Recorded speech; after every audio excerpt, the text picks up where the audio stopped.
Washington, the Department of Commerce is preventing the release of an investigation's findings into whether it coerced the head of a federal agency into supporting President Trump's erroneous claim that Hurricane Dorian would hit Alabama last year, the department's Inspector General said on Wednesday. In a memo to Commerce Secretary Wilbur L. Ross, Jr., the Inspector General, Peggy E. Gustafson, said that staff in his department had thwarted the publication of her report. According to Ms. Gustafson's memo, the department has said portions of that report contain information that cannot be made public, but will not say which ones. The department's refusal to cooperate with the release of the investigation appears to be directly linked to the content of our report and the findings of responsibility of the high-level individuals involved, Ms. Gustafson wrote.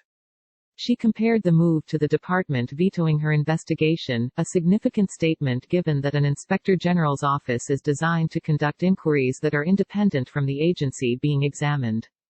The Inspector General's investigation looks at events surrounding Hurricane Dorian, which struck the United States in September.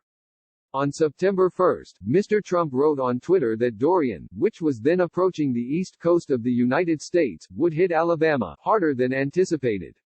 A few minutes later, the National Weather Service office in Birmingham, Alabama, which is part of NOAA and under the Department of Commerce, posted on Twitter, "Alabama will not see any impacts from Dorian.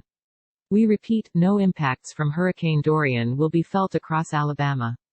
Alabama was not struck by the hurricane. 5 days later, the office of Neil Jacobs, the acting administrator of NOAA, issued an unsigned statement calling the Birmingham office's Twitter posting inconsistent with probabilities from the best forecast products available at the time.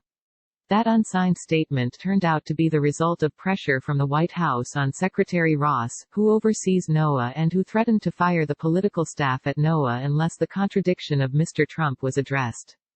In a report last month, NOAA concluded that Dr. Jacobs's statement violated the agency's code of conduct. But that report did not address the actions of Secretary Ross or other officials at the Commerce Department. The Inspector General's report would have been a more detailed official account of what led to the statement by NOAA's leadership. The only information that has been released regarding the findings of Ms. Gustafson's investigation is a short document posted on the Inspector General's website, which says the department led a flawed process and required NOAA to issue a statement that did not further NOAA's or NWS's interests, a reference to the National Weather Service. A spokeswoman for the Department of Commerce late Wednesday said the department was still preparing its formal response. The Inspector General's memo was met with concern from Democrats. It is disturbing that the Department of Commerce appears to be obstructing the Office of Inspector General from releasing its report on an incident surrounding political interference into the communication of Hurricane Dorian forecasts, said Representative Eddie Bernice Johnson, Democrat of Texas and chairwoman of the House Committee on Science, Space and Technology. Kathleen Clark, a law professor at Washington University in St. Louis who has written about the watchdog system, said she wasn't aware of other departments having blocked an Inspector General's report in this way.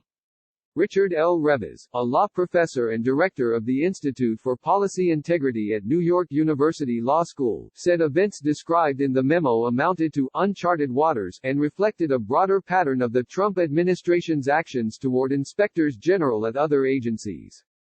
The inspectors general are part of a system of ensuring that agencies operate within the law, Mr. Revis said. Every citizen should actually care about that. In May, the administration fired the Inspector General at the State Department, locking him out of his office and his email, and replacing him with an associate of Vice President Mike Pence's.